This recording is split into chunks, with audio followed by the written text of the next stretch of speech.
Bienvenue dans H comme handicapé, le podcast qui donne la parole aux personnes handicapées parce qu'on ne les entend pas assez. Aujourd'hui, je suis avec Ivanka et Lisa qui sont là pour parler avec moi de sexualité quand on est en situation de handicap. Bonjour à toutes les deux, merci d'être là. Du coup, est-ce que vous pouvez vous présenter un petit peu ? Oui, bonjour, je m'appelle Lisa André Laurelis, je suis en master 2 cinéma, recherche-création à l'université Paul Valéry Montpellier 3 et je cherche à créer un cinéma aux vertus thérapeutiques. Me concernant, je suis une enfant adoptée, fille unique, handi, neuroatypique et ultra sensible. Bonjour, je m'appelle Ivanka. J'ai du mal à me présenter, c'est quelque chose vraiment qui est difficile pour moi. Je suis toujours en train de me dire, mais qu'est-ce qui est important, qu'est-ce qui est pas important? Donc, je vais simplement vous dire que je suis Ivanka, que j'ai 29 ans, que je suis handicapée et je fais une recherche doctorale qui porte sur les identités des femmes handicapées au Japon. Voilà. Et Ivanka, tu es lesbienne, c'est ça ? Oui, Je pense que c'est important de le préciser vu la thématique de l'épisode. j'avais la sensation que c'est au fil de la conversation que ça allait arriver parce que comment définir son orientation sexuelle, ça a été quelque chose de long et sinueux pour moi. Mais on en arrive là, oui. Ok, ben ouais, ben ça tombe bien, on va en parler. Mais oui, c'est important de préciser que pour cet épisode sur la sexualité, il n'y a pas que des personnes hétéros, n'est-ce pas ? Car c'est quelque chose qui me tient à cœur, moi-même n'étant pas hétéro. Donc oui, ben voilà, ça amène tout de suite ma première question, qui est du coup, avant d'entrer un peu dans le vif du sujet, de parler plutôt de l'adolescence et des premiers crushs et des premiers émois sexuels et des questions que vous avez pu vous poser du genre, est-ce que je vais pouvoir avoir des relations sexuelles ou est-ce qu'on va vouloir sortir avec moi ou coucher avec moi, ce genre de choses. Parce que moi, je sais que pour parler très crûment, à l'époque, donc moi j'ai une paralysie cérébrale, ce qui fait que j'ai de la spasticité et donc je suis pas très souple, voire pas du tout au niveau des jambes. Et donc j'ai beaucoup de mal clairement à écarter les jambes, voilà, hein, on va y aller franchement. Et donc j'étais là dans un schéma très hétéronormé en me disant mais est-ce que je vais pouvoir coucher avec quelqu'un vu ma souplesse quoi, enfin mon manque de souplesse justement. Et ouais, c'est tout un tas de questions que je me suis posées comme ça à l'adolescence et auxquelles j'avais pas de réponse, vu qu'on n'en parle pas de la sexualité des personnes avec un handicap moteur. Est-ce que vous vous êtes posé ce genre de questions ou pas ? Bah moi, c'était un peu une obsession de savoir si j'allais être reconnue dans le sens où je vivais le harcèlement et le rejet depuis que j'allais à l'école. Et en fait, pour moi, j'avais pas de raison d'être, comme s'il y avait des raisons, mais à cette époque-là, je pensais qu'il y avait une explication, une justification à ce rejet. Donc, mon questionnement c'était: «Mais est-ce que, s'ils m'ont toujours détestée, trouvée repoussante par mes différences, est-ce que j'allais trouver, au moins un garçon?» parce que je raisonnais en étant, hétéronormée, au moins un garçon, qui allait, vouloir de moi. J'avais peur de pas être, pas sélectionnée, mais comme si, ça aussi je vais pas l'avoir parce que j'avais pas de copains et de copines. Très, très peu, c'était, 1 fois, tous les 10 ans. Donc j'appréhendais de pas, avoir mon premier bisou, ma première demande, j'étais vraiment dans un schéma, c'est le garçon qui vient de te demander de sortir avec toi. Voilà, j'avais peur de pas accéder à cette chose-là. Et Ivanka, du coup, ça a été un peu pareil pour toi ou... Bah, il y a des choses qui font vraiment écho à mon vécu, d'autres un peu moins. Ta première phrase, Lisa, j'étais obsédée par ça. Bah oui, moi aussi. J'étais clairement obsédée par mon corps. Est-ce qu'il allait être reconnu comme désirable? Par mon visage aussi, par toute ma corporalité. J'étais obsédée par ça. Voulais être belle. Je voulais être perçue comme un objet de désir par des garçons en premier, mais pas que.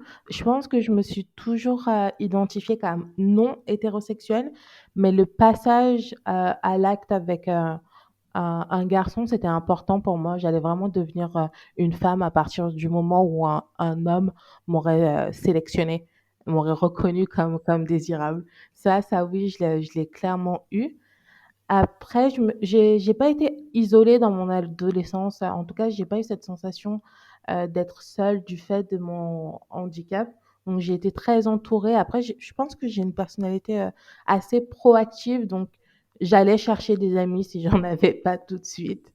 Et c'était la même chose, pour, les amoureux, les amoureuses, j'allais les chercher, j'étais du style à écrire des mots et à les distribuer, hein, à la personne qui m'intéressait, à peut-être même être harcelante, tellement j'avais envie d'être reconnue. Voilà, l'adolescence, c'était ça. Et pour, la question, de l'homosexualité, j'ai eu des amitiés, féminines très intenses, très, très tôt, que j'identifiais pas forcément comme une attirance, romantique, mais, après coup, oui.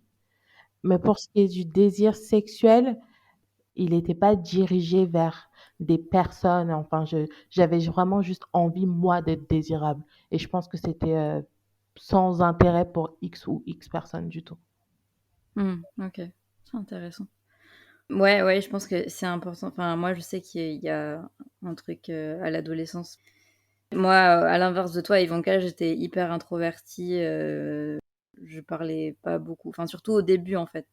Moi, aller vers des gens, pour moi, c'était, hyper compliqué et parce que justement, je pense que j'avais beaucoup ce truc de validisme intériorisé de non, mais de toute façon, qui va s'intéresser à l'handicapé? Enfin, de toute façon, tu moche et puis, enfin, plein de trucs comme ça, hyper négatifs et maintenant, j'ai juste envie de prendre mon moi adolescent dans les bras et de lui faire un câlin et de lui dire: «Ça va aller, t'inquiète et enfin, et tu pourras avoir des relations avec des gens et ça va le faire et ce sera cool». C'est un truc, je pense qui est dur, à l'adolescence à gérer et j'espère que les générations, qui arrivent là, sont un peu plus à l'aise avec ça parce que vraiment c'est compliqué. Ensuite, je voulais qu'on parle de masturbation parce que, ben, je trouve que c'est un sujet que encore une fois, on n'aborde pas beaucoup et qui reste assez tabou et c'est un peu souvent la seule manière, d'accéder à la sexualité pour les personnes handies. Ben, souvent des personnes qui sont isolées, ou qui voilà, ou qui ont pas assez confiance en eux ou quoi, c'est un peu souvent le seul accès qu'on a et donc je pense que c'est encore plus important du coup d'en parler dans cet épisode. Du coup, quel est votre rapport à la masturbation? Est-ce que c'est quelque chose que vous pratiquez ou pas? J'ai le souvenir, étonnamment, d'avoir commencé extrêmement tôt, donc dès la petite enfance. Et ça m'a surprise, d'en prendre conscience parce que comme je l'ai dit, je suis une enfant adoptée, mais adoptée par une maman monoparentale, donc à la maison, j'avais pas de représentation sexuelle et chez, ses parents, donc mon papy et ma maman, non plus. C'était des personnes âgées qui étaient pas, qui étaient affectueuses par la parole, mais pas par, le contact physique. Donc je c'est ça qui m'étonnait de me dire: «Mais comment j'ai pu être, tout de suite, attirée, sollicitée, et voilà, dans un rapport, sexuel?» Mais au-delà de ça, je l'ai, vécu comme, bah, de la honte, une gêne parce que justement je le retrouvais pas dans mon univers familial et je n'avais pas non plus la sexualité à l'extérieur avec, des petits camarades de classe, j'avais pas cette, relation. Moi, j'étais plus prise comme, une chose étrange et voilà qu'on dont on pas dont on se méfiait, mais enfin moi j'étais, contrairement à vous 2, ni proactive, ni introvertie, j'étais à la fois introvertie et extravertie et j'ai tranché en étant observatrice. Je passais mon temps à observer pour comme si je regardais une danse et que je cherchais le bon moment pour entrer dans la chorégraphie et que je peinais beaucoup. Et au niveau de cette masturbation, ça, j'avais, je me cachais tout le temps, j'avais peur d'être surprise par ma mère. C'est déjà arrivé que ma mère me surprenne. Donc j'ai gardé en moi ce côté, «C'est sale, c'est pas bien, tu devrais pas le faire» et «Qu'est-ce qu'on dirait de toi si on s'en apercevait?» alors que je n'ai pas entendu, dans ma famille, des choses, qui, condamnaient, la masturbation. J'avais même, par exemple, je suis agnostique, donc agnostique, pour moi, c'est, je ne pas croyance, j'estime que je suis personne pour dire que Dieu ou des entités existent ou non, mais j'avais quand même ce rapport de si quand je me masturbais, de me dire: «Et si ma maman, quand elle est décédée, me voyait me masturber?» J'avais quand même des pensées comme ça et même encore à l'heure actuelle, j'ai des rapports, masturbatoires, qui sont très, très espacés dans le temps. La dernière fois que je me suis masturbée, ça remonte à 2 semaines parce que j'avais beaucoup de charges comme tout le monde par rapport aux élections présidentielles, à la situation mondiale. Donc j'ai des phases comme ça où je me détends, que je sais que c'est bon pour le corps et l'esprit, mais c'est comme une responsabilité que je fais. Mais voilà, j'ai des appels sexuels très rares et pareil, je me mets dans le noir, sous la couette, je ferme les portes parce que je veux pas que ma chatte, me voie. Et voilà, ce rapport à s masturbation qui est d'une part hyper, libre, dans le sens où, je revendique, le fait que c'est quelque chose de très naturel, qu'il n'y a pas de quoi en avoir honte. Paradoxalement, j'ai une relation avec, mon corps qui est, pas honteuse, mais voilà, qui est pas très bien déconstruite et dans ma sexualité avec l'autre, je me rends compte que je préfère les rapports, avec mes vibros. Parce que quand j'étais plus jeune, j'utilisais que la main. Je caressais mon clito, pas de pénétration puisque j'ai attendu ma virginité. J'ai pas de croyance comme je le disais, mais voilà, j'attendais d'être sélectionnée, mais pour la sexualité, j'ai sélectionné et donc c'est arrivé à 24 ans, voilà, mais au niveau de la masturbation, c'est plus, le vibro, ce n'est que le vibro et que sur le clito. Voilà, mon rapport avec la masturbation. Mon rapport à la masturbation, déjà c'est dans ce que Lisa a dit, je me suis rappelé de la sexualité infantile. Donc oui, j'ai aussi ce genre de souvenirs, mais je pense pas que c'était, de la sexualité enfin adulte, c'était pas ça, c'était plus de la recherche, de la découverte de mon corps, quelle zone faisait quoi et je pense que très tôt enfant, pour ce qui est de mon cas, je suis pas née, paraplégique, c'est arrivé plus tard et j'avais 4 ans, donc ça brise quelque chose un peu dans le schéma corporel quand même. Donc j'ai le souvenir d'avoir eu dans mon enfance, donc en tout cas avant mes 10 ans, une sexualité infantile dans le sens me caresser dans certaines zones, chercher à comprendre ce qui fonctionnait pas ou qui n'est pas censé être comme ça. Donc oui, j'ai ce souvenir-là, mais ensuite de masturbation, non, j'appellerais pas ça de la masturbation à cette époque. Je pense que mes premiers souvenirs clairs de masturbation active dans le but de ressentir du plaisir, c'était plus tard, peut-être vers la fin du collège. Et j'avais pas vraiment cette sensation de culpabilité comme, l'a laissé entendre Lisa, mais j'avais quand même quelque chose de: «Je sais que je n'ai pas envie d'être retrouvée dans cette position. Je n'ai pas envie que ça se sache». J'en avais pas particulièrement honte, mais j'allais pas en faire la promotion et dire à mes parents, dire à mes amis, à mes cousines, «J'ai fait ça, c'est trop bien». Non. Mais je le faisais quand même. C'était pas non plus en me cachant sous la couette, mais si j'entrais le mercredi après-midi qu'il y avait personne à la maison, j'allais partir à la découverte de moi-même et je pense que il y avait cette recherche de plaisir, mais pas tout de suite. Moi, c'était pas la culpabilité, mais c'était quand même, plutôt un challenge, il faut que je ressente quelque chose. Il faut absolument que je ressente, il faut que enfin toutes ces choses dont on a entendu parler à la télé, tous ces soi-disant orgasmes fulgurants, je voulais le trouver par moi-même. Il fallait absolument que j'y arrive avant d'être avec quelqu'un d'autre. Je voulais pas que ce soit une surprise de découvrir que mon corps ne fonctionne pas comme il faut. Donc je pense que c'était ça la masturbation dans l'adolescence et puis maintenant, bah, j'ai bientôt la trentaine, j'ai un rapport totalement différent à la masturbation. Là, c'est pour du plaisir vraiment parce que maintenant du coup, j'ai fait le travail de découverte. Donc je sais ce qui fonctionne pour moi, je sais ce qui me fait du bien, je sais je sais ce que j'aime et j'ai envie de le faire pour moi. Mmh. Non, mais c'est clair, c'est hyper important pour ça, apprendre à se connaître et apprendre à savoir ce qu'on aime et en fait, je me reconnais pas mal dans ce que vous dites toutes les 2. C'est vrai que Moi, j'en ai jamais eu vraiment honte. Je savais que c'était possible que les garçons pouvaient le faire et du coup, je me suis dit: «Bah, pourquoi pas moi?» Enfin, genre, voilà. J'ai pas cherché plus loin et du coup, bah, j'ai eu mon premier orgasme à 13 ans, je crois.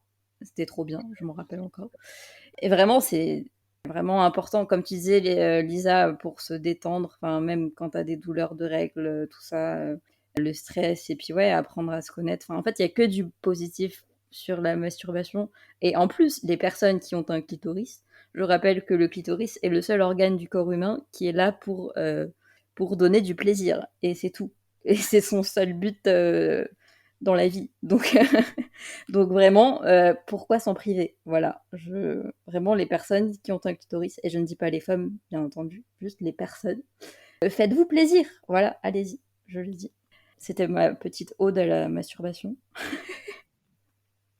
Du coup, question suivante, là, on va vraiment rentrer dans le vif du sujet, qui est: racontez-nous un rapport sexuel qui vous a marqué. Par exemple, je sais pas, votre pire ou votre meilleur coup, Bah, moi, j'ai mon meilleur coup, il m'a fait pleurer de lâcher prise.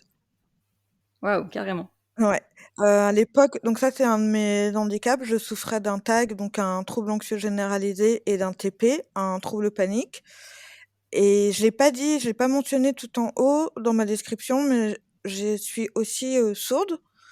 En fait, à cette époque-là, j'étais pas encore appareillée, donc ça remonte c'était, j'avais la trentaine.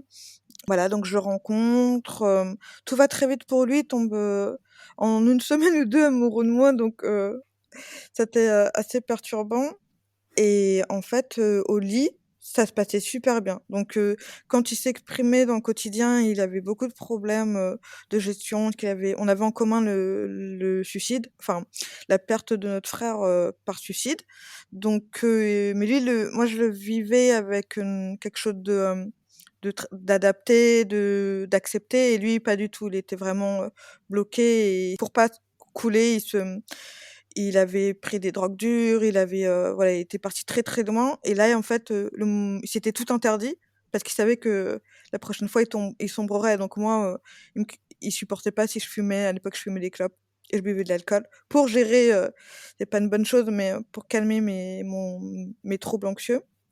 Et voilà et donc à cette époque-là, j'avais l'incapacité de pas faire de crise de panique, d'avoir des pensées, simples comme: «Oh j'ai faim» ou «Il fait beau aujourd'hui». C'était que des images, des tocs, des pensées anxiogènes et quand je couche avec lui, ça se passait toujours très, très bien et cette fois-là, en fait, je sais pas, je me suis complètement déconnectée et je me suis, pour une des rares fois de ma vie, connectée à mon corps. C'était, plus le mental, c'était le corps. Je peux pas dire que j'entendais puisque je suis sourde, mais j'étais à l'écoute de ce qui se passait, de nos corps, du rapport qu'on était en train de faire et du coup, j'ai pleuré en fait de vivre cet instant présent, mais en même temps, j'ai pleuré parce que, en vrai, c'était pas avec la personne avec qui je matchais, j'étais pas amoureuse de cette personne. Donc cette expérience, ça m'a donné aussi, pas l'espoir, mais l'idée que OK, c'est possible, pas à pas. Comme tu disais, Ivanka, il y a des progressions dans son rapport à soi et avec les autres et du coup, ça me dit qu'il y a peut-être une réciprocité émotionnelle qui va parvenir, peut-être avant que je quitte, cette planète et pour terminer sur juste mon rapport avec ma surdité, ce qui me dérange à présent, enfin ce qui me dérange, qui me revient tout le temps, c'est que si je les garde, j'entends tout, les frottements, ça me déconnecte aussi de mon rapport et si je les enlève, en fait, je peux plus avoir accès à ce que dit la personne et dans ces moments intimes, c'est vrai qu'un petit mot, une intention, bah, ça joue beaucoup aussi parfois pour atteindre l'orgasme ou simplement se sentir connecté. Donc c'est vrai que parfois quand un des handicaps se manifeste, que ce soit les troubles psychiatriques, les handicaps, physiologiques, physiques, ça ouais, ça peut court-circuiter et après c'est tout un travail d'adaptation, de réadaptation et c'est pour ça que c'est d'autant plus important d'avoir des bons partenaires, je pense. C'est clair, ouais, en fait, c'est hyper complexe. En plus, enfin, quand tu dis, il y a aussi le consentement. Si tu as plus tes appareils et que du coup, tu entends plus quand la personne te pose des questions de savoir si ça va ou pas, enfin, Du coup, de pas entendre et de pas pouvoir répondre ou pas. Enfin, ouais, ça pose des questions auxquelles on pense pas, je pense, si on a une personne entendante. Et Ivanka, du coup, est-ce que tu as une anecdote sympathique à raconter? Ou pas sympathique, ou un peu ratée, mais au choix. Une anecdote sympathique. En fait, j'en ai pas mal, hein. C'est un je sais même pas laquelle choisir. J'aimerais que ce soit quelque chose de pertinent maintenant parce qu'entre le début de ma vie sexuelle et maintenant, bah, il y a beaucoup d'eau qui a coulé sous le pont, en fait. Donc qu'est-ce qu'il pourra avoir de marrant? Ah oui, ah ouais, je vais raconter ça parce que, je pense que mes copines, ça les ferait vachement rire.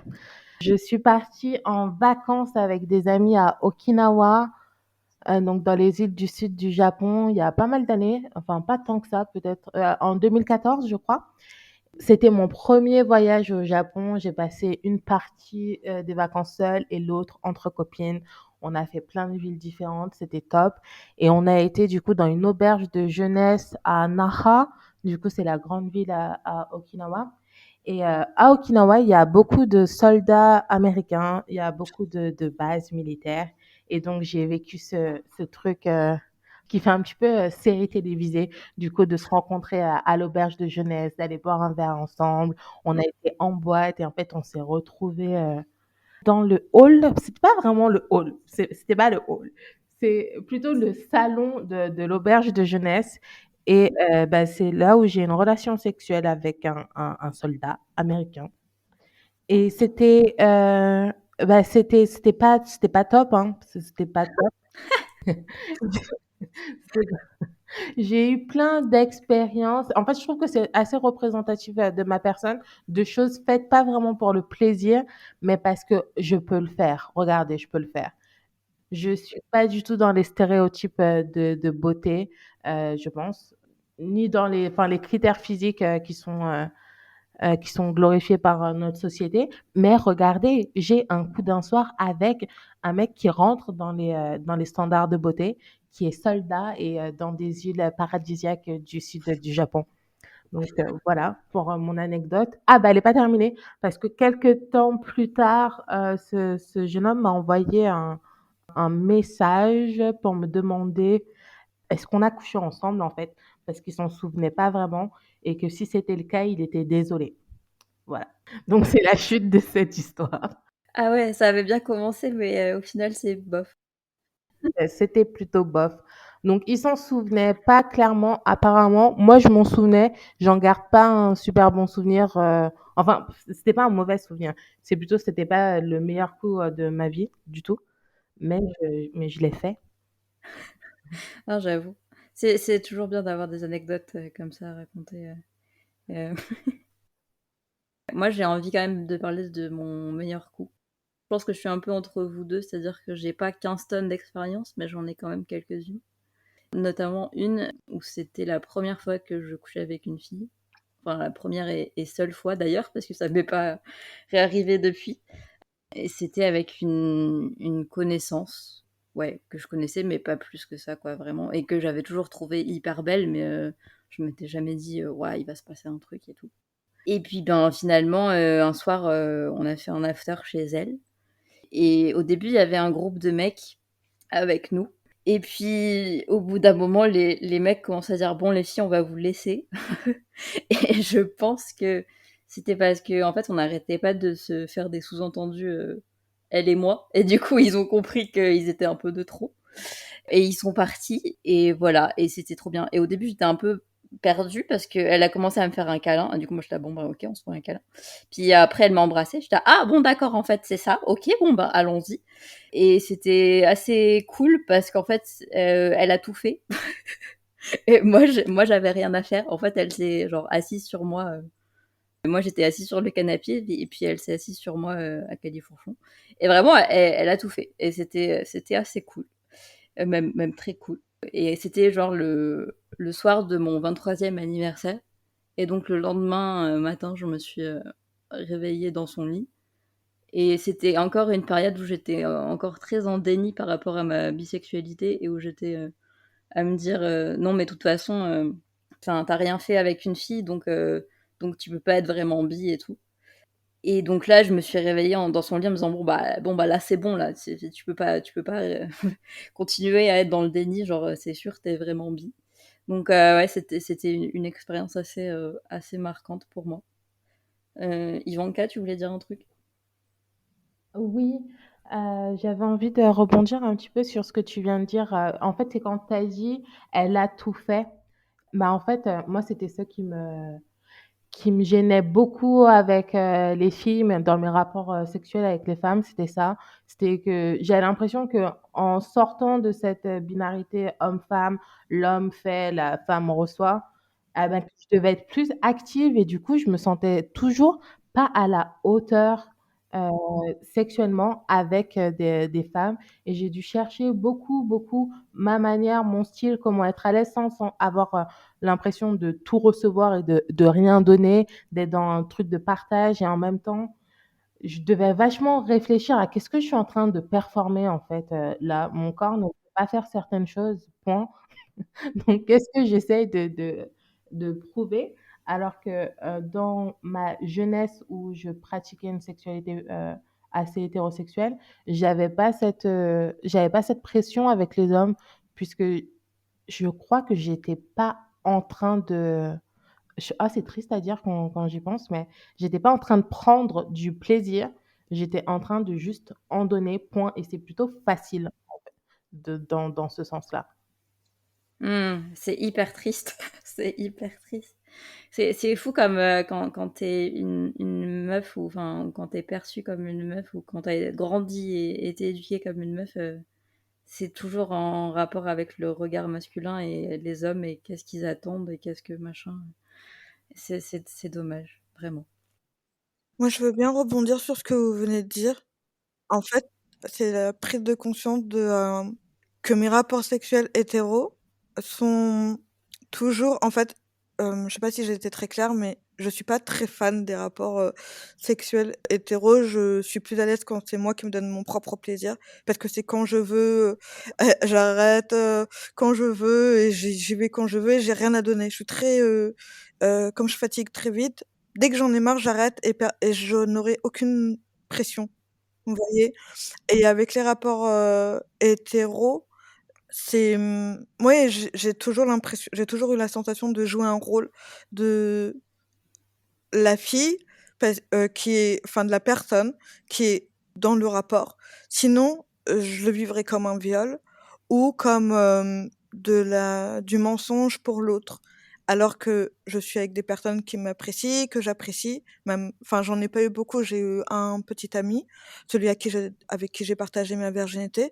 Après j'ai tenté le plan cul pour voir si j'en étais capable, mais là aussi je te rejoins Ivanka dans ce souci de performance, de moi aussi je peux le faire, c'est pas que les autres, même avec, mes différences, il y en a bien qui et ouais c'est ça, c'est ce rapport au alors je sais pas si c'est le genre parce que j'ai eu un amour pour, une fille, donc maintenant que je grandis, je pense que je suis, pansexuelle, mais c'est encore, à définir et parce que j'ai été trop coupée par la sexualité de ma propre maman, puisqu'elle, elle s'est, reconnue, queer et enfin pansexuelle aussi, mais maintenant on dit plus queer donc c'est vrai que j'étais un peu non mais on peut pas toutes les 2 avoir, une identité à construire et c'est difficile avec nos différences déjà qui sont que maman, est aussi, en marge de la société,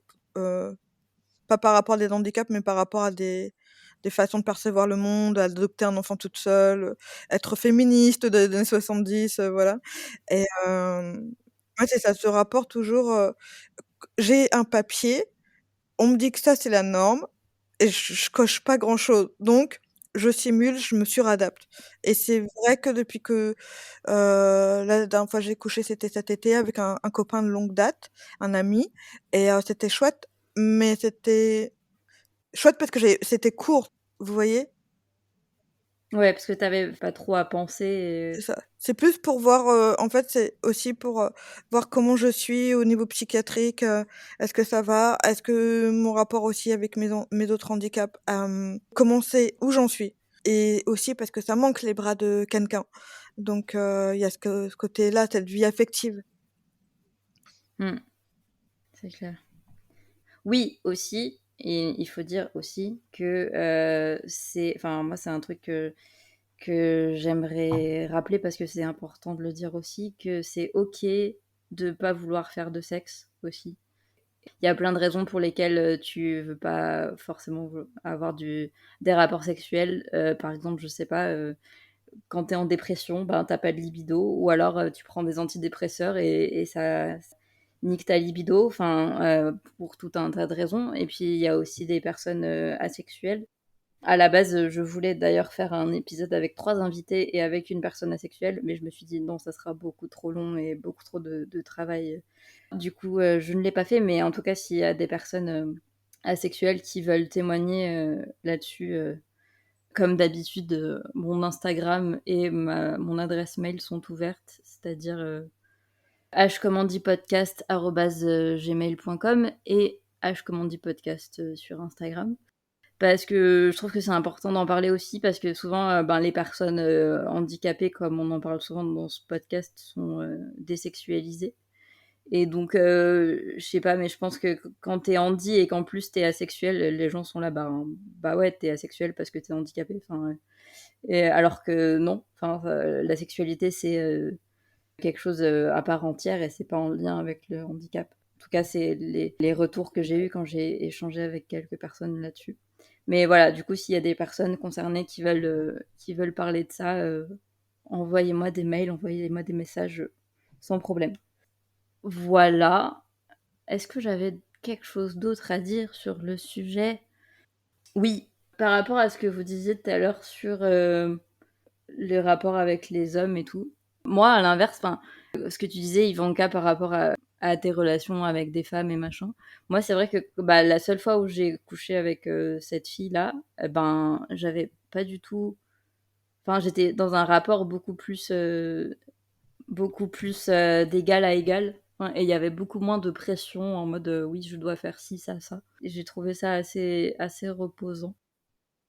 Pour moi, c'est venu après, mais c'est pas venu dans les débuts. Dans les débuts, c'était pas reposant. C'était, réapprendre pas mal, enfin, pas apprendre dans le sens, apprendre, mais trouver une autre manière de me positionner, en fait, me défaire, bah, déconstruire ma sexualité. J'avais vécu jusque-là dans une dynamique, assez inégalitaire, dans quelque chose où je suis un réceptacle plus qu'une personne. Donc il a fallu, défaire tout ça et recentrer, les choses autour de l'échange et du plaisir et c'est pas évident, je pense qu'on a une sexualité qui était, pas basée sur, ce rapport-là. Mm. Non, c'est clair, et c'est hyper important de déconstruire. Mais même déconstruire, c'est quoi un rapport sexuel? Parce que depuis tout à l'heure, on parle des trucs hyper hétéronormés et tout ça. Mais en fait, c'est aussi bien de rappeler qu'un rapport sexuel, c'est juste du plaisir entre deux personnes consentantes. Et c'est tout. Il n'y a pas de pénétration vaginale ou je sais pas quoi. C'est juste du plaisir entre deux personnes consentantes, encore une fois. Et du coup, je pense que, ouais, moi, ça m'a beaucoup aidé de comprendre ça. Parce que pendant longtemps, j'ai eu ce. Je me sentais mal à l'aise par rapport au fait que je pensais que j'avais pas perdu. Tu parlais de virginité tout à l'heure, Lisa. Et moi, j'étais un peu là à me dire, ouais, mais t'as bientôt 20 ans et t'as pas encore couché, t'as pas encore perdu ta virginité, machin et tout. Alors que, en fait, en y réfléchissant, en fait, mon premier rapport sexuel, je l'ai eu avec mon premier copain quand j'avais 17 ans. Et en fait, c'est tout à fait classique et normal comme âge. Et en fait, il n'y a pas d'âge moyen à avoir pour commencer sa vie sexuelle. On peut la commencer à 16 ans, à 30 ans, enfin, peu importe. Et vraiment, c'est un truc, je pense qu'il faut déconstruire aussi, de pas se mettre la pression et de vraiment comprendre qu'un rapport sexuel, c'est pas un truc hyper normé où chacun a un rôle et tout, et que c'est vraiment basé sur, encore une fois, le consentement. Vraiment le consentement et l'échange et l'envie de chaque personne, quoi, et pas un truc qui doit être forcé. Voilà. Et est-ce que je peux ajouter une toute petite chose encore dans cette histoire de rapport sexuel? Il n'est absolument pas nécessaire d'impliquer ses parties génitales. Totalement, totalement. Complètement. Mais c'est en ça que je trouve que la sexualité des personnes handicapées et du coup, je pense les personnes qui ont un handicap moteur ou quoi est intéressante parce que du coup, on doit trouver d'autres manières, d'autres positions parce qu'il y a des positions qu'on peut pas faire. Et du coup, on doit plus réfléchir et au final, je pense que c'est plus intéressant que les classiques positions des couples hétéros qu'on voit partout. Et est-ce que je suis en train de dire qu'au final, les personnes handicapées sont des meilleurs coups que les personnes valides? Peut-être, je ne sais pas. Je pose ça là comme ça. Mais ouais, une fois que tu as compris que de toute façon, t'es pas dans la norme hétéro de par ton corps handicapé, t'es pas dans la norme hétéro et donc que tu dois trouver d'autres manières de faire du sexe, ça rend les choses tout de suite plus intéressantes. Voilà. Du coup, je vais passer à la prochaine question qui est sur l'assistance sexuelle, car c'est un sujet aussi qu'il faut aborder, sur lesquels moi je suis assez mitigée. Je sais pas, quel est votre avis, enfin votre point de vue sur l'assistance sexuelle pour les personnes handicapées? Alors moi, j'aimerais bien partir déjà sur le point, de la loi. En fait, c'est grâce à la loi 2005, c'est une loi donc pour nous les personnes handies, qui nous parle beaucoup parce qu'elle nous a, dégagé pas mal de choses, même s'il y a encore un énorme terrain, à faire, germer. Mais voilà, à partir de la loi de 2005, il a été prévu une compensation de toutes les conséquences, du handicap. Donc ce dont je parlais tout à l'heure, c'est ce qu'on appelle la vie affective et sexuelle. Et ça fait partie justement de c'est une composante, en quelque sorte intrinsèquement liée aux droits de l'éducation, du travail, du logement, d'accessibilité. Le rapport, de la vie sexuelle des personnes handies, ça rentre dans la catégorie santé, puisque c'est physique et psychique. Donc ça devrait ça coule de source, mais paradoxalement, on n'en est pas encore, actuellement à une mise à jour. Parce que, je parle de la France, on est dans une politique abolitionniste, donc on est, elle est totalement en dissonance, avec, cette, réalité, ces besoins, parce qu'elle interdit pas la prostitution, mais elle condamne ces pratiques. Donc quand on regarde la jurisprudence, j'avais fait un petit copier, je peux le citer. La jurisprudence a dit que c'est se prêter moyennant rémunération à des contacts physiques de quelque nature qu'ils soient, afin de satisfaire les besoins sexuels d'autrui. Donc ça, c'est la Cour de cassation de 27 mars 1996. Donc on se rend compte que c'est une hérésie et puis enfin, on peut pas, accepter que la vie affective et sexuelle, elle rentre pleinement, sous le coup de la loi. Parce que c'est du proxénétisme. Donc, selon moi, clairement, il faut une profonde reprise des textes qui permettent la libre disposition de son corps, de se prostituer, mais non seulement d'être accompagnante, accompagnant, toujours dans un cadre safe, consenti, on parle beaucoup de consentement, dans ce podcast, et légalisé, visible, accessible, mature, j'ai envie de dire, et puis respectueux des personnes. Ouais, ouais, ben clairement, c'est un sujet qui est totalement en lien avec le travail du sexe. Et d'ailleurs, je reposerai la question à des personnes qui sont travailleuses du sexe quand j'enregistrerai un épisode sur le sujet, dans la saison 3. Voilà, petit teasing. Et en fait, moi, je trouve que c'est ce terme d'assistance qui me dérange. C'est toujours, ben ouais, les handicapés, c'est des assistés. Et, et puis, ils peuvent rien faire tout seuls. Et puis oui, en fait, ça devrait être reconnu au même niveau enfin, ça devrait être reconnu comme du travail du sexe. En fait, les personnes handicapées devraient être des clients et pas juste des assistés, en fait. Mais comme tu l'as dit, vu comment est vu le travail du sexe en France, il y a encore du boulot. C'est hyper complexe. En plus, je trouve que c'est aussi pour ça que je voulais parler de sexualité dans un épisode du podcast, c'est que la sexualité des personnes handicapées, je trouve que soit on n'en parle pas, soit on parle que de l'assistance sexuelle en fait. Et il n'y a pas d'entre-deux, il n'y a pas de possibilité d'être en couple ou d'avoir des plans cul et tout, alors que, enfin, si, en fait, je pense qu'on vient de le prouver toutes les trois, c'est que c'est possible et il y a encore plein d'autres personnes, enfin, moi je connais des personnes handicapées qui ont des histoires incroyables, enfin, et que les valides seraient jaloux, je suis sûre. Donc ouais, je pense que c'était important d'en parler aussi pour ça. Du coup, Ivanka, t'en penses quoi? C'est quoi ton avis sur la question? Je suis partagée, sur beaucoup de points, mais je pense que globalement, ce que je peux dire, c'est que je pense qu'il faudrait arrêter la médicalisation de la vie affective et sexuelle des personnes handicapées. Et dans le même temps, je me dis que les personnes handicapées, c'est tellement vaste, c'est un gros parapluie, on a tous des besoins différents, des niveaux de socialisation différents. Et pour mon cas, en étant une para plutôt active, j'ai pas besoin d'avoir recours aux travailleurs, travailleuses du sexe pour avoir une sexualité, mais j'ai besoin d'avoir accès au transport. J'ai besoin d'avoir accès aux lieux de socialisation. C'est ça la plus grande barrière dans ma vie sexuelle actuellement. C'est pas de trouver des partenaires, c'est d'aller à leur rencontre. Donc en fait, comme disait, Lisa, c'est tout est intrinsèquement lié. Le logement, bah, si la meuf que je veux aller voir, son appart n'est pas accessible, bah, je pourrais pas y aller, il faudra qu'elle vienne chez moi. Les transports, c'est lié. Aussi, les bâtiments qui sont pas aux normes, tu vas dans un bar et en fait, il y a pas de toilettes accessibles, donc ça rend compliqué, la suite de la soirée. Donc là, ce serait pour mon cas, mais des personnes qui sont institutionnalisées, par exemple, je pense qu'elles ont un rapport à la sexualité qui est différent. L'enfermement institutionnel rend le rapport sexuel impossible à avoir, puisqu'ils sont totalement infantilisés.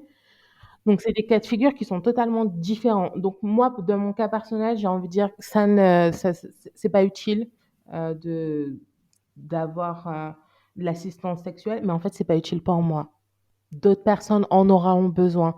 Donc oui, je suis totalement, partagée, mais je pense que les personnes concernées devraient en parler directement. Et là où ça me gêne, parce que il y a plein d'initiatives, enfin plein, il y a quelques initiatives en France. Là, je sais plus, j'arrête pas de me tromper dans son nom. Marcel Mauss, non, je sais plus, ou Marcel Nuss, je sais plus. Mais il y a cette personne, cet homme qui fait beaucoup d'activités pour une assistance pour les personnes handicapées au niveau sexuel. Et en fait, quand je regardais ces émissions, les endroits où il va prendre la parole, les personnes qui l'accompagnent sont quasiment que des hommes handicapés. Et j'ai envie de dire, où est la sexualité des femmes handicapées? Quelles sont leurs attentes? Et c'est ça qui m'interroge, en fait, ce décalage, encore une fois, les hommes hétéros qui prennent tout l'espace, qui revendiquent fortement leurs besoins, et c'est bien, hein, mais ils ne sont pas représentatifs de toute la population des personnes handicapées, en fait. C'est clair, ouais. Ma misandrie va se montrer. Mais ouais, les mecs handicapés, ok, vous êtes handicapés, mais checkez vos privilèges en fait. Les mecs cis, blancs, hétéros, handicapés, checkez vos privilèges parce que voilà, vous avez pas le monopole de. Enfin, laissez de la place à d'autres personnes parce que ouais, vous êtes pas. Vous êtes qu'une seule représentation du handicap et clairement, il y en a beaucoup d'autres. Tu es très justement de laisser la place aux concernés, enfin aux personnes qui utilisent l'assistance sexuelle, enfin qui utilisent les services de travailleuses du sexe, tout ça. Et je pense à, bon, encore une fois, c'est pas en France, n'est-ce pas? C'est pas francophone parce qu'il y en a pas beaucoup, mais je sais pas si vous connaissez sur Instagram, c'est une personne qui s'appelle Andrew Gourza et qui parle beaucoup justement de qui est du coup une personne handicapée et gay et qui parle beaucoup de sexualité et justement du fait que ben, des fois il a recours à l'assistance sexuelle et de justement de cet isolement comme tu disais très bien en fait le plus dur c'est l'accessibilité et du coup l'isolement et c'est ça qui provoque surtout la difficulté d'accès à la sexualité, quoi. Et si vous connaissez pas le compte de Andrew, allez voir. Bon, évidemment, il faut parler anglais, parce que comme toujours en France, on est à la traîne. Mais ouais, le compte de Andrew est super intéressant et surtout, il parle beaucoup du validisme dans la communauté gay et de comment lui, eh ben, avec son corps handicapé, il correspond pas aux stéréotypes des mecs gays hyper musclés et tout et que du coup ben il a du mal à pécho quoi clairement. Voilà, on va arriver vers la dernière question qui est la fameuse question recommandation culturelle. Je me lasserai jamais de dire ça. Du coup, est-ce que vous avez des recommandations culturelles en lien avec les sujets qu'on vient d'aborder, que ce soit livres, séries, films, podcasts? Alors moi, j'ai une petite web série à vous recommander. En fait, c'est, son ambition, c'est d'éduquer les femmes à la masturbation féminine. Du coup, ils ont fait une enquête, auprès de 107 sujets, européens. En fait, le projet s'appelle Climax, peut-être que vous connaissez. Ça fonctionne en vrai comme des tutos, vidéo et dans ces 17 tutos, on découvre, diverses techniques de masturbation, notamment et c'est pour ça que j'en parle dans ce podcast, celle de comment se masturber, sans les mains. Ah, trop bien. Ouais et du coup, on a des vidéos explicites, ça accompagne avec une voix off. Voilà, ça permet de découvrir de façon plutôt, agréable, cette intimité. Alors par contre, le premier épisode, il est gratuit, mais après il faut, débourser quelques dizaines d'euros pour avoir accès à la série complète. Donc voilà, c'est Climax. Après, bah, comme je dis beaucoup, je suis en cinéma, donc je ne peux pas quitter ce podcast sans vous parler d'une série. Donc une série, heureusement, qui est connue maintenant. Voilà, c'est pas une série méconnue, mais c'est la série, Spécial avec Ryan O'Connell et lui, bah, lui aussi, il a la paralysie, cérébrale dont tu nous as parlé tout à l'heure et en fait, cette série, son personnage, c'est un homme qui est homosexuel, handicapé et le réalisateur, du coup, c'est l'acteur principal et il a une maman hyper super protectrice, maman, typique, maman, voilà. Elle s'inquiète beaucoup pour lui, mais lui, il a une personnalité, en fait, pour moi, je sais pas pour vous si vous l'avez vu, mais c'est sa personnalité qui est au cœur de tout et le handicap, pour une fois, est juste, du contexte. Ça permet de contextualiser, c'est juste voir certaines limites. Comme ça pourrait être, je suis, blanc, il faut que je mette une crème, pour les les rayons du soleil ou je fais, le ramadan donc j'ai telle heure, vous voyez? Pour moi, c'est juste du contexte, mais c'est pas, OK, on va prendre un personnage. Donc c'est ça que j'adore parce qu'il pourrait être randy et être, validiste. Ça nous exempte pas de ce genre de choses. Donc voilà, c'est une série que je recommande énormément et puis on travaille, sur la vie sentimentale, la vie sexuelle. Je crois qu'au début, il ose pas, trop draguer. Ouais, bah, c'est ça que je trouve intéressant dans cette série, c'est qu'entre la saison 1 et la 2, tu vois bien l'évolution du personnage et que justement au début, il a vachement de validisme intériorisé, il est là à pas trop assumer son handicap, à pas trop en parler et au final, il rencontre d'autres personnes handicapées, puis il devient beaucoup plus à l'aise et elle est vraiment, vraiment chouette pour ça, cette série. Et puis, ouais, du coup, ça parle beaucoup de sexualité et justement d'assistance sexuelle aussi, de fétichisme aussi, parce que ça, c'est un truc dont on parle souvent dans le podcast. Et ça parle de plein de sujets, même pas qu'autour de la sexualité, mais vraiment de plein de trucs trop bien. Et enfin, moi, j'adore Special. Faut que j'arrête d'en parler. Tous les épisodes, j'en parle. Vraiment, si vous écoutez le podcast depuis le début et que vous n'avez pas encore vu Special, je vais être un peu vexée. Mais elle est du coup dispo sur Netflix. Et donc, ouais, Ryan O'Connell, il a tout fait, quoi. Enfin, il est acteur, producteur, scénariste. Parce que, en fait, je crois qu'à la base, c'est inspiré d'un livre qu'il a écrit. Du coup, forcément, comme on le dit toujours, quand c'est les concernés qui font les choses, c'est de la qualité. Voilà. Mais ouais, Special, c'est trop bien. Voilà, je vais me taire parce que vraiment, cette série. Mais, mais il fallait que quelqu'un en parle dans les recommandations culturelles et comme ça, je pourrais la mettre en recommandation culturelle avec la photo et tout sur Instagram. Ça sera pas juste un truc comme ça perdu. Ivanka, du coup, est-ce que tu as des recos? J'ai 2 recommandations et je vais faire un petit peu de propagande et de promotion de mes amis, voilà.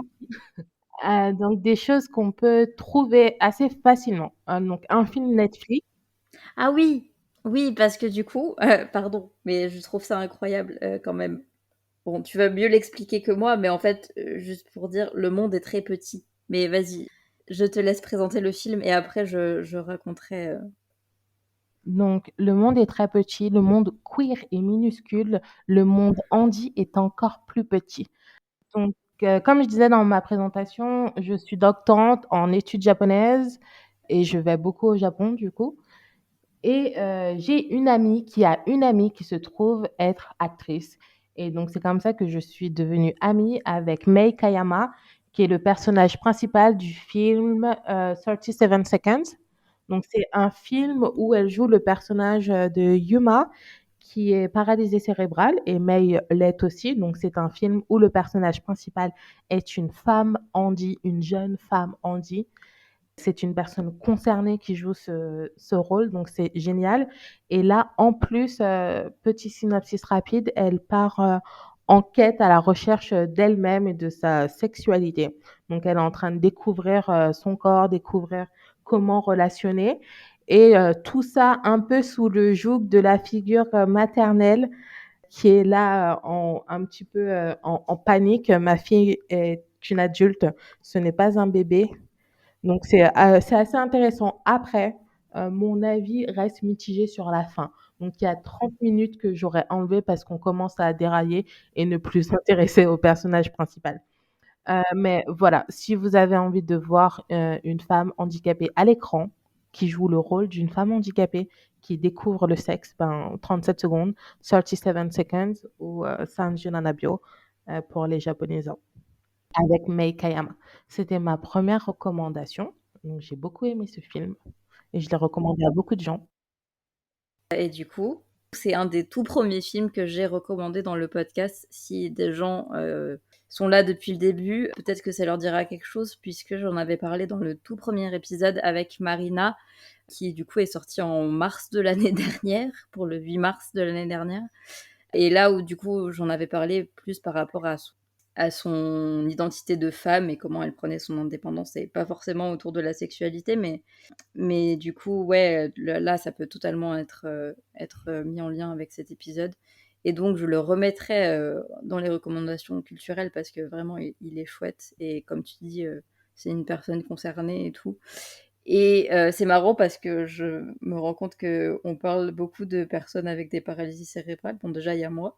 Et puis, il y a Ryan qui a une relation assez fusionnelle avec sa mère. Et là, c'est un petit peu la même chose dans 37 Seconds. C'est qu'elle est un peu en mode essayer de prendre son indépendance de sa mère et tout ça. Et je trouve que c'est marrant parce que même que ce soit moi ou j'ai d'autres amis qui ont une paralysie cérébrale, et c'est toujours la relation avec la maman, c'est toujours un truc assez, assez spécial et ouais, assez très, très protectrice et tout ça. Donc c'est rigolo. Mais comme quoi, c'est vraiment comme ça, au moins, on sait que c'est vraiment authentique. Voilà. Et il y a aussi ce truc, franchement, je trouve que c'est sympa de voir des films étrangers. C'est ce qu'on se disait avec May, c'est que nos expériences sont assez similaires. Pourtant, on est séparés de 9000 kilomètres, on parle a priori pas la même langue et nos expériences sont universelles en tant que femmes handicapées. Toutes celles que j'ai rencontrées, peu importe le pays, à chaque fois on était: «Ah oui, oui, oui, il m'est arrivé la même chose. Ah oui, oui, oui, j'ai ressenti la même chose». Donc c'est assez, étonnant. Et j'avais une deuxième recommandation. Alors ma deuxième recommandation, c'est un manga, il s'appelle Perfect World de Rie Haruka. Il me semble que c'est Rie Haruka. En tout cas, vous le trouverez, assez facilement et il est traduit par Chiharu Chujo, qui est une, de, mes collègues. Donc je fais croquer la famille, un petit peu de pub. Et Perfect World, c'est l'histoire d'un homme handicapé. Il est architecte. Il s'appelle Ayukawa quelque chose. J'ai oublié son nom. Et il retombe sur une de ses amies d'enfance du lycée et s'ensuit une histoire d'amour tumultueuse. Le handicap est quand même au centre de cette histoire. Lié Adoga n'est pas une personne concernée, mais elle s'est beaucoup renseignée pour l'écrire. Et je trouve que c'est assez juste. Et il parle de choses qui touchent la corporalité, enfin, vraiment le corps. Et j'ai rarement vu des choses aussi crues Donc ça parle d'escarres, ça parle d'insensibilité, enfin, ça parle de plein de choses, crues qu'on a tendance, je pense, à cacher. En tout cas, il y a des tabous sur, toutes nos déficiences, corporelles et là, ils en parlent, ils construisent leur relation, pas que sur le handicap, mais ils essayent pas d'évacuer la question. Donc je trouve ça super cool. Après, c'est pas queer du tout, hein, mais pas du tout. Ça marche. Du coup, t'avais une autre reco, Ivanka, ou... Non, c'était tout pour les recos, mais j'ai envie de dire, produisez des choses, quoi. Faites des choses, qu'on ait du contenu culturel. C'est clair. Mais c'est en train de bouger, mais clairement, ça va jamais assez vite. Mais quand je vois toutes les recos que j'ai faites depuis le début du podcast, là, c'est quand même le 10e épisode et on commence à avoir une bonne petite sélection. Donc, Ah, oui, bah, je vais en profiter, pour, faire de l'auto-promo. J'ai un projet, j'aimerais faire une zine sur le handicap et la queerness. C'est pour ça que j'étais vraiment intéressée par, cet épisode aujourd'hui. Donc s'il y a des personnes qui ont envie de dessiner, d'écrire, de faire quelque chose ensemble, de collaboratif, ben, j'aimerais bien, qu'on le fasse ensemble. OK, tu peux donner ton Insta? Oui, je vais donner mon Insta, ce sera possible de le mettre en barre d'infos? bah oui, carrément, je le mettrai sur Instagram, t'inquiète. Voilà. Du coup, moi, j'avais deux... Enfin, à la base, je voulais parler de Spatial, mais du coup, j'ai un peu laissé Lisa le faire, mais j'en ai quand même parlé parce que je ne peux pas m'en empêcher. Mais bref.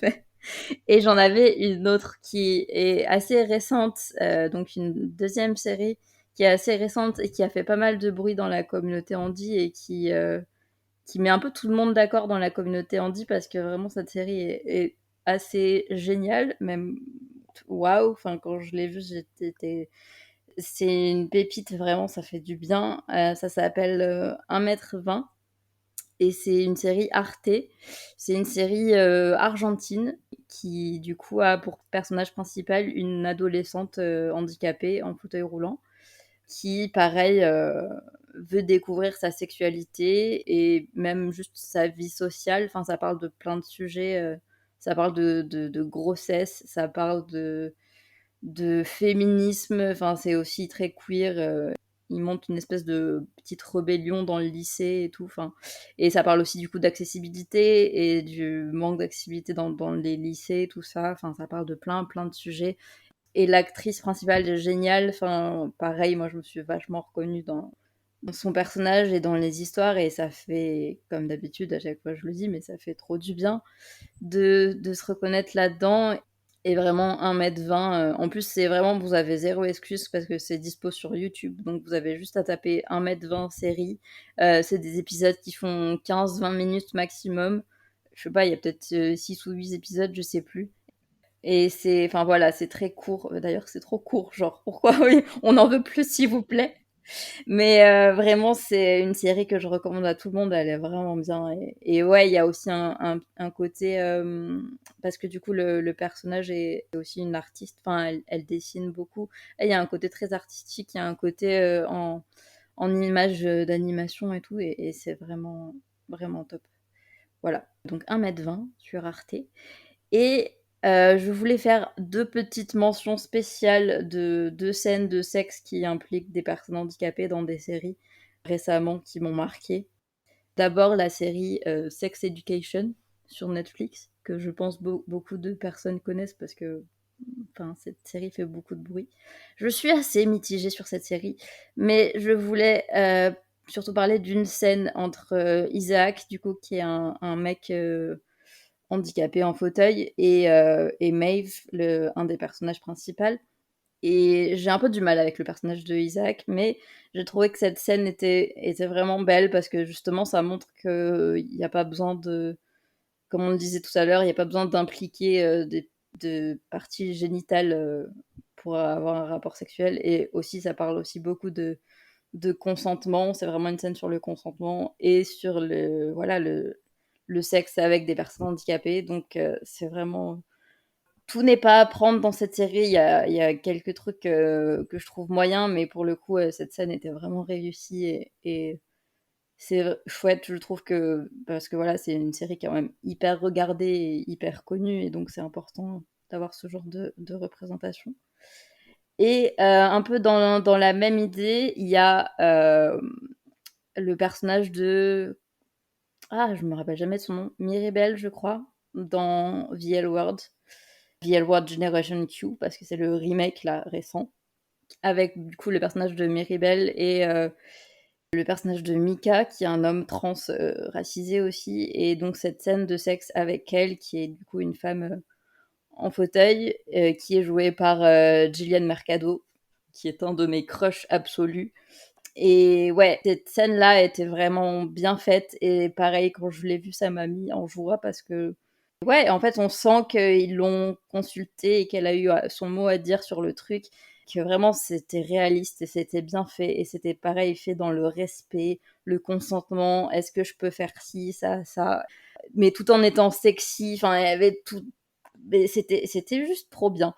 Et d'ailleurs, Gillian Mercado avait fait un post sur Instagram ou une story, je sais plus où elle disait, où elle s'était pris en photo juste avant de tourner la scène, où elle disait, tu sentais qu'elle avait un peu la pression parce qu'elle disait qu'elle faisait pas ça juste pour elle et qu'elle faisait ça pour la communauté handi en général et pour la représentation et qu'elle faisait ça pour son elle adolescent pour voilà, elle sentait que c'était un truc qui était vraiment important et politique et pas juste pour faire joli quoi.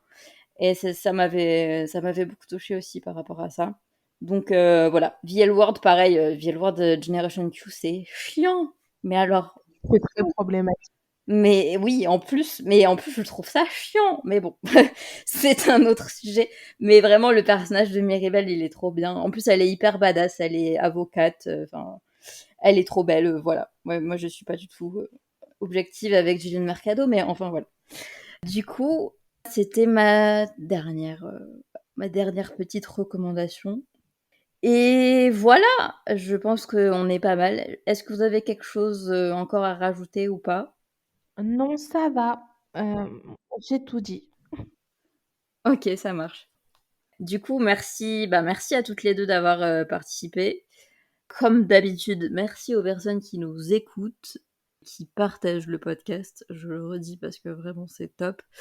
Et du coup, si des personnes veulent témoigner, m'envoyer des messages, je remets bien mes réseaux sociaux parce qu'à chaque fois, je dis aux gens de m'envoyer des messages, mais j'oublie de dire les réseaux sociaux. Donc sur Instagram, c'est hcommandipodcast. Sur Facebook, car maintenant j'ai une page Facebook. Et si vous tapez H comme handicapé, en gros le titre du podcast sur Facebook, vous trouverez la page. Je mets les vidéos YouTube principalement. Je suis pas du tout active sur Facebook, mais quand un épisode sort, je mets la vidéo YouTube sous-titrée évidemment. Et j'ai donc aussi bien sûr le site internet hcommandipodcast.fr où là du coup vous avez tout en fait, Instagram, Facebook, le mail, les références, les recommandations culturelles, les retranscriptions et les applis de podcast pour écouter le podcast. Voilà, là vous pouvez tout trouver et tout le monde est content. Encore une fois, merci à toutes les deux d'avoir participé. Et on se retrouve le mois prochain pour le dernier épisode de la saison 2 de ce podcast qui sera sur les personnes intersexes et handicapées. Et ça promet d'être un sujet encore très intéressant pour le mois de juin, n'est-ce pas, qui sera le mois des fiertés.